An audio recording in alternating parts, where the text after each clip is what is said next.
નમસ્તે વિદ્યાર્થી મિત્રો, હું જિગ્નેશ કણઝારિયા શારદા મંદિર શાળા પરિવાર તરફથી આપ સૌનું યુનિટ 4 ધ સન ટુઅરમાં સ્વાગત કરું છું.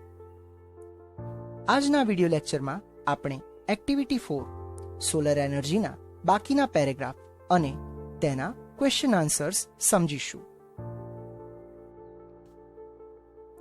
Activity 4 solar energy. Paragraph 4. As you know, we need energy to run vehicles, to light our homes and streets, to cook food, to run factories, even to run our television sets and computers. વિદ્યાર્થી મિત્રો, તમે તો જાણો જ છો કે આપણે ઉર્જાનો ઉપયોગ વાહન ચલાવવા માટે, આપણા ઘર અને શેરીઓને પ્રકાશિત કરવા માટે, રસોઈ કરવા માટે, ફેક્ટરીઓ ચલાવવા માટે અને આપણા ટીવી કે કોમ્પ્યુટર ચલાવવા માટે પણ તેનો ઉપયોગ એટલે કે ઉર્જાનો ઉપયોગ કરીએ છીએ. We make use of different kinds of energy for different purposes. આપણે જુદા જુદા પ્રકારની ઉર્જાનો ઉપયોગ જુદા જુદા હેતુઓ માટે કરીએ છીએ. દાખલા તરીકે, જો આપણે ટીવી જોવું હોય તો વીજળીનો ઉપયોગ કરીએ છીએ. જો આપણે રસોઈ કરવી હોય તો રાંધણ ગેસનો ઉપયોગ કરીએ છીએ અને વાહન ચલાવવું હોય તો પેટ્રોલ અથવા ડીઝલ વાપરીએ છીએ. In the same way, we get energy from various sources. બસ આ જ રીતે આપણે ઉર્જા અલગ અલગ સ્ત્રોતમાંથી મેળવીએ છીએ. These sources are coal, petrol, water, wind and so on. આ ઉર્જાના જુદા જુદા સ્ત્રોત છે કોલસો, પેટ્રોલ, પાણી, હવા વગેરે. Question 10. Why do we need energy? આપણને ઉર્જાની જરૂર શા માટે પડે છે? તો તેનો આન્સર તમે અહીં જોઈ શકો છો કે આપણે ઉર્જા વાહન ચલાવવા, પ્રકાશ મેળવવા, રસોઈ કરવા, ફેક્ટરી ચલાવવા, ટીવી અને કોમ્પ્યુટર ચલાવવા માટે પડે છે. તો એઝ ઇટ ઇઝ લખીશું, કોઈ ફેરફાર નથી. We need energy to run vehicles, to light our homes and streets, to cook food, to run factories, even to run our TV sets and computers. તો કોઈ ફેરફાર નથી. વી નીડથી કોમ્પ્યુટર સુધી એઝ ઇટ ઇઝ લખવાનું છે. અહીં જગ્યાના અભાવે ડેશ ડેશ ડેશ કર્યું છે, પરંતુ તમારે પૂરેપૂરું વાક્ય લખવાનું રહેશે. જો તમે આ રીતે લખશો તો તમને પૂરેપૂરા માર્ક મળશે નહીં.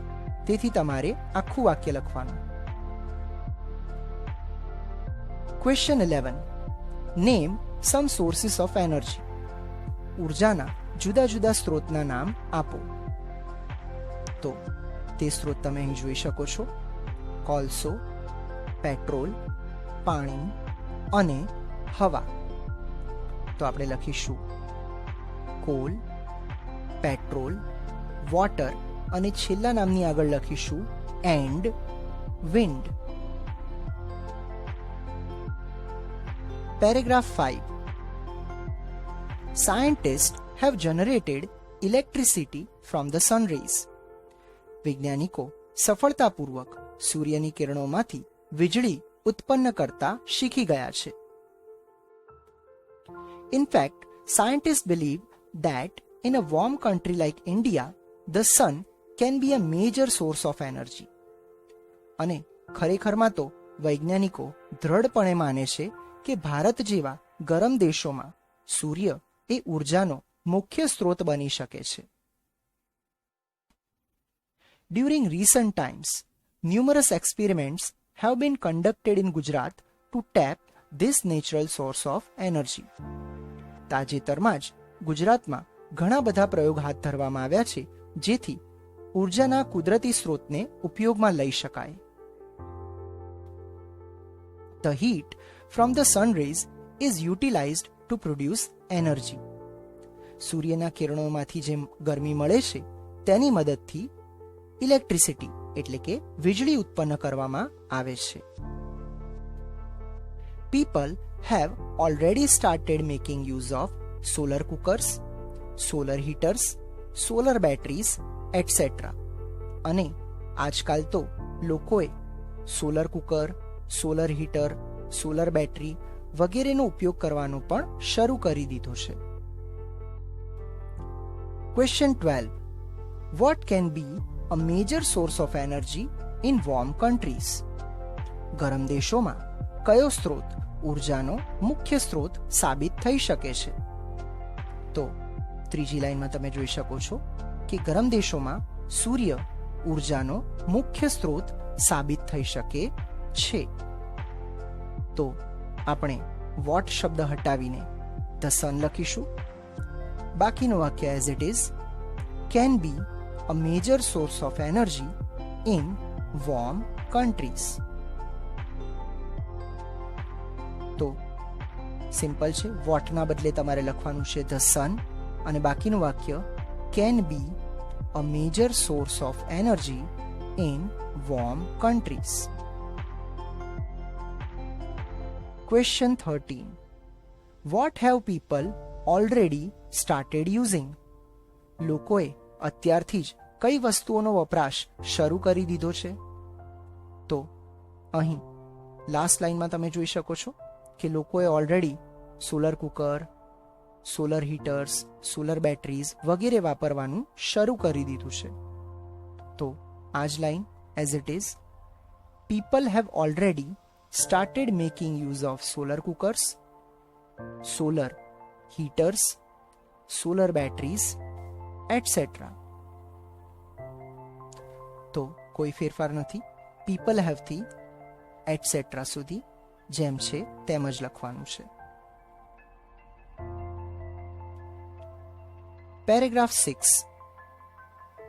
Have you noticed shining glass-like plates on the top of multi-story buildings, hospitals, hotels, factories and offices?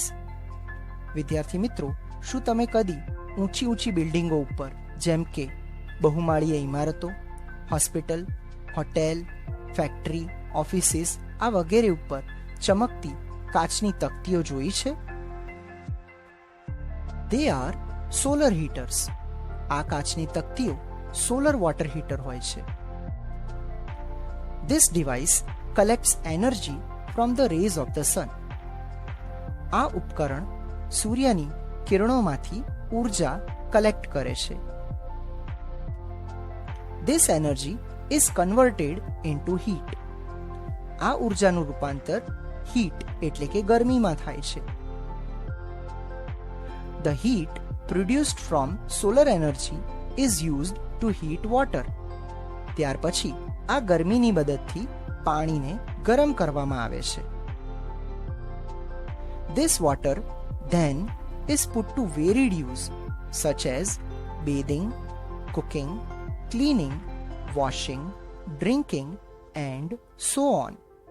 ત્યાર પછી આ ગરમ પાણીનો વપરાશ અલગ કાર્યો માટે થઈ શકે છે, જેમ કે નાવા ધોવા માટે, રસોઈ માટે, સાફ સફાઈ માટે, કપડાં ધોવા માટે, પીવા માટે વગેરે માટે. No question answers from this paragraph. આ પેરેગ્રાફમાંથી કોઈ જ સવાલ જવાબ નથી. Paragraph 7. The energy produced from the solar rays can also light bulbs and keep our homes, offices and streets illuminated. સૂર્યના કિરણોમાંથી જે ઉર્જા અથવા વીજળી ઉત્પન્ન થાય છે તેનાથી બલ્બ પ્રકાશિત કરી શકાય છે અને તેના દ્વારા આપણા ઘર, ઓફિસ, શેરીઓ વગેરેને પ્રકાશિત કરી શકીએ છીએ. There are some villages and industrial areas in Gujarat where this source of energy is used to light up the streets at night. ગુજરાતના કેટલાક ગ્રામ્ય વિસ્તારો અને કેટલાક ઔદ્યોગિક વિસ્તારોમાં આજે આ પ્રકારની સૂર્ય ઉર્જાનો ઉપયોગ રાત્રે પ્રકાશ મેળવવા માટે થાય છે. Thus, with their innovative ideas and hard work, scientists have turned the ban into a blessing. આમ નવા પ્રકારના આઈડિયાઝ અને અથાક મહેનત દ્વારા વૈજ્ઞાનિકોએ ગરમીના આ શ્રાપને આશીર્વાદમાં ફેરવી નાખ્યો છે. Man has taken help of science and technology and developed varied ways of producing energy from different sources. મનુષ્યએ સાયન્સ અને ટેકનોલોજીની મદદથી જુદા જુદા રસ્તાઓ શોધી કાઢ્યા છે જેથી અલગ અલગ સ્ત્રોતમાંથી ઉર્જા ઉત્પન્ન કરી શકાય.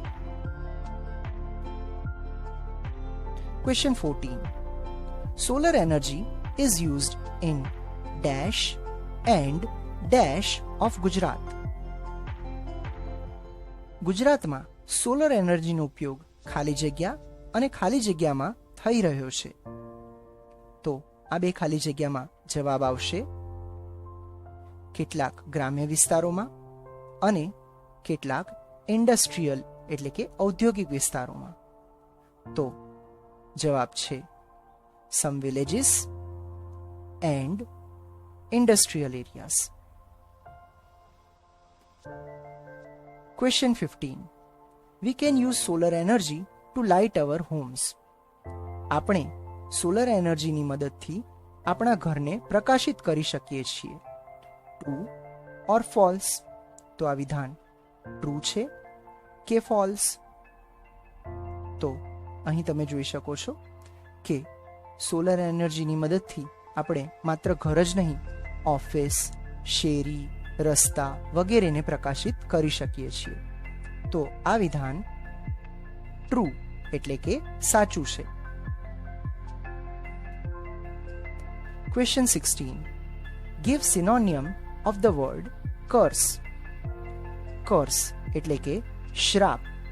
આ શબ્દનો સમાનાર્થી શબ્દ શોધી બતાવો. તો તેનો સમાનાર્થી શબ્દ છે બેન. તો જવાબમાં આપણે લખીશું curse is equal to ban. Paragraph 8. The sun is a source of abundant energy. સૂર્ય એ ઉર્જાનો અખૂટ એટલે કે ક્યારેય ખૂટે નહીં તેવો સ્ત્રોત છે. Let us hope that we are able to use solar energy and provide electricity to remote areas in our country.